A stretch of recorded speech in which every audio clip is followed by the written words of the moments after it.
Lá estava eu indo para uma pequena vila nas terras altas da Escócia, e quando digo pequena quero dizer muito pequena. Contando com as 2 fazendas e suas grandes casas de fazendeiros, havia apenas 5 residências, uma loja de fazenda e um pub. Isso é tudo. Na extremidade da vila havia um ponto de ônibus, e esse era o meu portal para a civilização nos primeiros 17 anos da minha vida. A vida era a mesma para todas as crianças nos vilarejos vizinhos também. Não éramos os únicos que viviam assim, não tínhamos nada para fazer em casa, e apenas um serviço de ônibus conhecido por sua falta de confiabilidade para nos tirar de nossos pequenos lugarejos.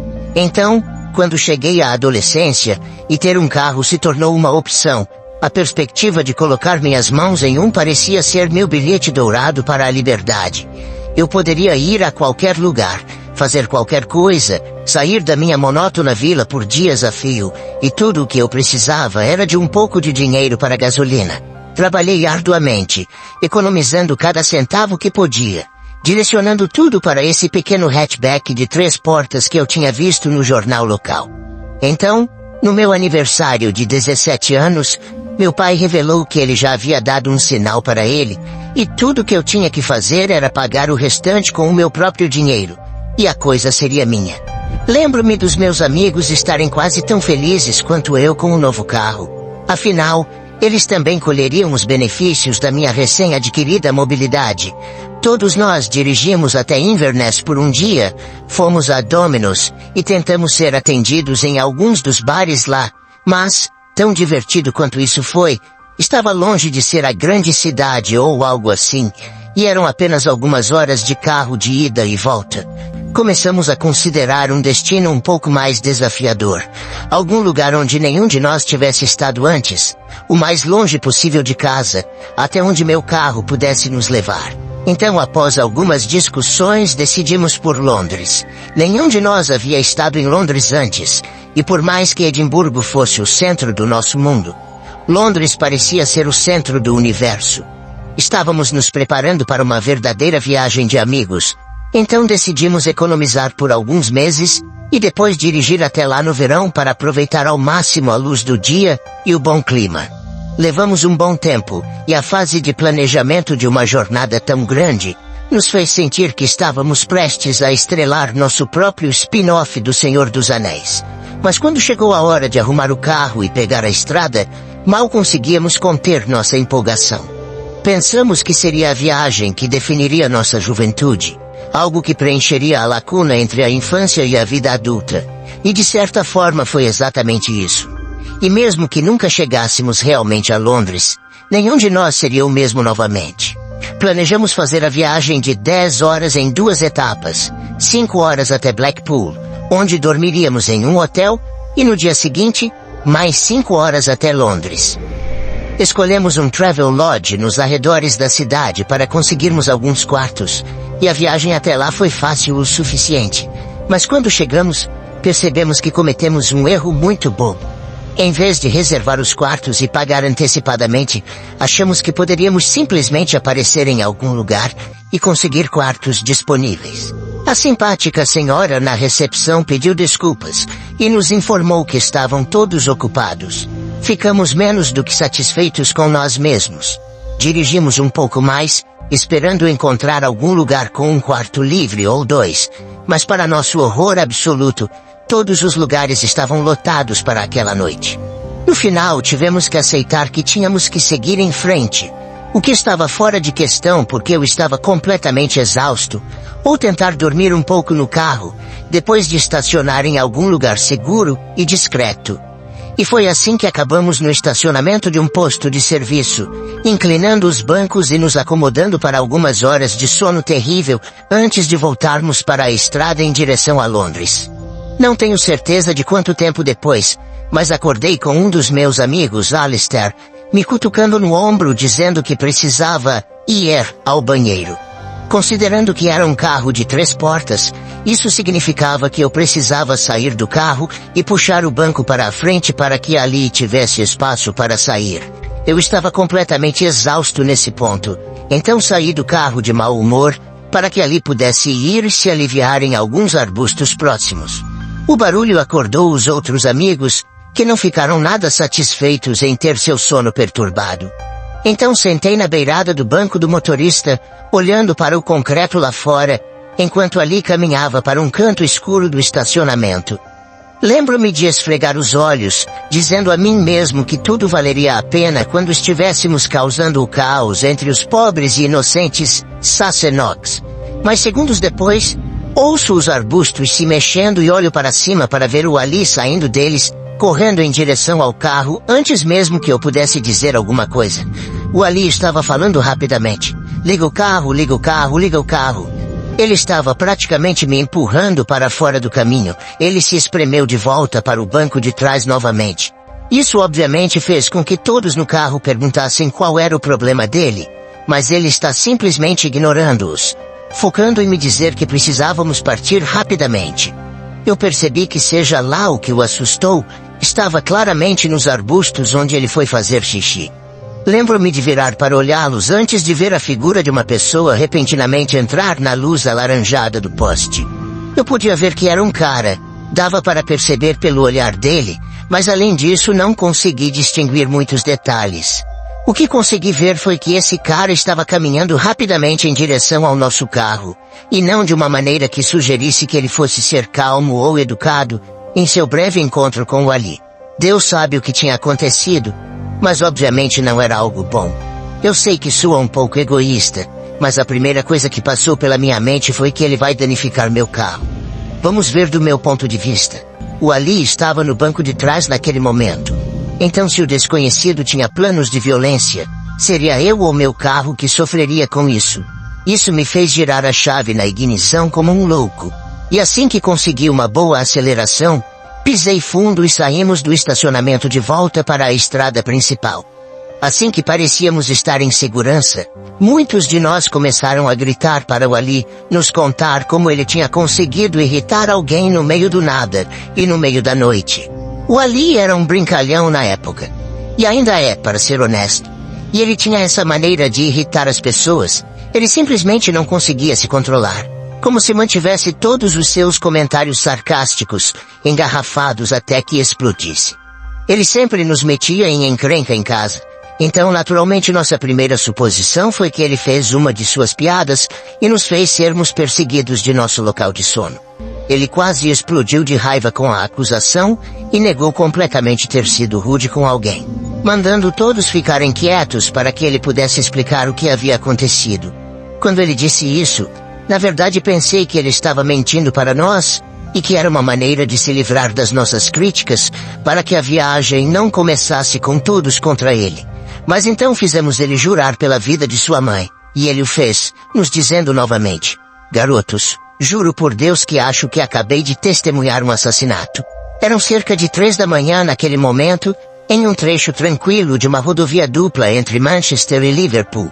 E todos nós estávamos ouvindo enquanto o Ali começava a nos contar sua história. Ele disse que entrou nos arbustos, saindo completamente do estacionamento para ter um pouco de privacidade, e quando estava prestes a fazer xixi, ouviu algo não muito longe dele. Não querendo começar a urinar até ter certeza de que estava sozinho, o Ali disse que se aproximou furtivamente pelos arbustos, tentando descobrir o que e onde estava o som.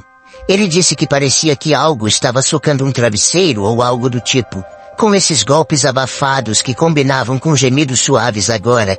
Se sua mente está construindo uma imagem um pouco desagradável do que poderia ser esse barulho, você e o Ali pensam da mesma forma. Porque ele também pensou que estava prestes a pegar 2 pessoas brincando de esconde-esconde com a salsicha. Pelo menos essa foi a desculpa dele para explicar por que estava tão curioso, e por que ele foi se esgueirar pelos arbustos no meio da noite. Em vez de encontrar 2 encrenqueiros envolvidos em um pouco de safadeza, ele vê o que só pode descrever como um cara ajoelhado sobre outro, parecendo estar desferindo socos no peito do outro. O sujeito deitado na grama não faz nenhum som, completamente imóvel. Foi então que o Ali percebe que o sujeito não está apenas batendo no outro com um punho, ele tem uma faca na mão. Ele não está socando, está esfaqueando. Quando ele percebeu o que estava presenciando, o Ali disse que deve ter feito algum barulho ou algo do tipo, o que imaginei ser um suspiro ou um farfalhar dos arbustos ou algo assim, O cara ouve, se vira na direção do Ali, e esse foi o sinal para o Ali sair correndo de volta pelos arbustos e em direção às luzes do estacionamento. O Ali termina sua pequena história de terror, e ainda estamos em estado de descrença, mas não tanto porque não acreditamos nele, e sim porque não queríamos acreditar nele.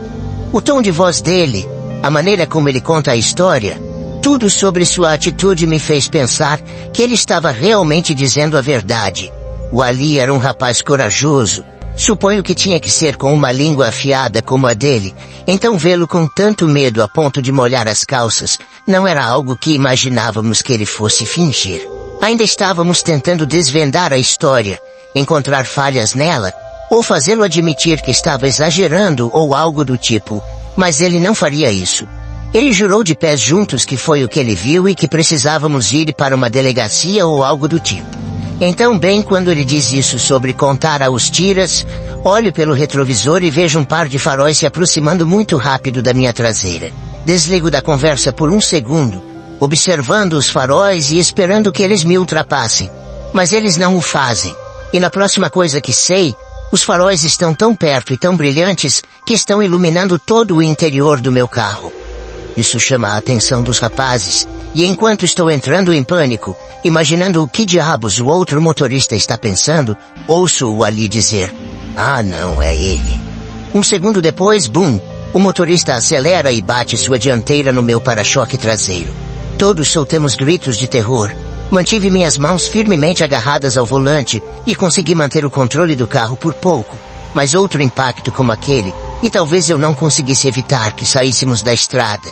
Era como estar preso nesse terrível dilema: acelerar e tentar escapar, mas correr o risco de perder o controle do carro na próxima vez que o motorista nos acertasse, ou diminuir a velocidade e tentar parar para enfrentar a fúria de quem estava tentando nos tirar da estrada. No final o motorista decidiu por nós, mas na próxima vez que ele nos acertou, ele conseguiu concentrar a força em um lado do meu para-choque. Não exatamente como uma manobra de abalroamento, se você sabe o que é, mas foi basicamente o mesmo efeito. Eu perdi completamente o controle do carro e, mesmo tentando mantê-lo na estrada, acabamos batendo em uma barreira de metal ao lado da estrada e o carro desceu uma pequena ladeira do outro lado, capotando algumas vezes no processo. Lembro-me de fechar os olhos e pensar que era assim que eu ia morrer, e segurei o volante o mais forte que pude, enquanto esperava que algo simplesmente apagasse a luz. E de repente o carro parou. Tudo doía, mas eu ainda estava acordado e ainda estava vivo. De alguma forma, tivemos a sorte de pousar com as rodas para baixo, e a primeira coisa que fiz foi desligar o motor porque havia fumaça saindo de debaixo do capô. Estamos todos em agonia. Mas pelo som de gemidos e palavrões percebo que todos estão relativamente bem. De repente percebo o cheiro de gasolina, e sei que estamos em sérios apuros. Apenas a porta do lado do passageiro funcionava, e apenas um dos bancos poderia ser inclinado para a frente. Conseguimos de fato tirar todos do carro. Felizmente não havia incêndios, mas naquele momento não tínhamos essa informação. Apesar de estarmos com muita dor, conseguimos sair. Acho que agora é um momento apropriado para contar que isso aconteceu antes dos telefones celulares serem comuns. Isso significava que se quiséssemos contatar a polícia, tínhamos que encontrar um telefone na estrada que pudesse ser usado em caso de emergência, ou torcer para que outro motorista passasse para que pudéssemos pedir ajuda. Apenas eu e Fraser éramos capazes de andar, o que significava deixar Ali e nosso outro amigo, Connor, sozinhos à beira da estrada.